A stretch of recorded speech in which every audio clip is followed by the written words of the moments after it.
Ритмы современного кей-поп и древние традиции Южной Кореи смешались в актовом зале 88-й школы Ашхабада. Но главное оружие этих ребят не танцы, а слово. Третий год подряд здесь выбирают лучших знатоков корейского языка. Задача непростая.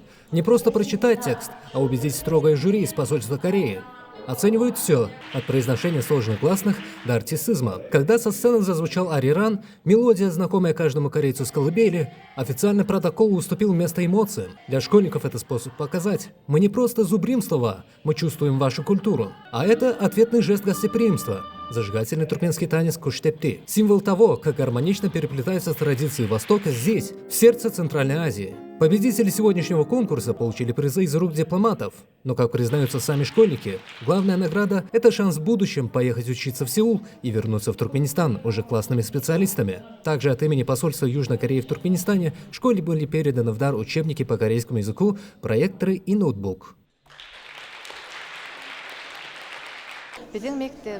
Этот конкурс проводится в нашей школе с 2023 года. Ученики с 8 по 12 класса представили свои сочинения на корейском языке на тему «Я хозяин своей будущей профессии». Хочу отметить, что в этом году число желающих принять участие в данном мероприятии выросло. Это свидетельствует о росте популярности корейского языка среди детей.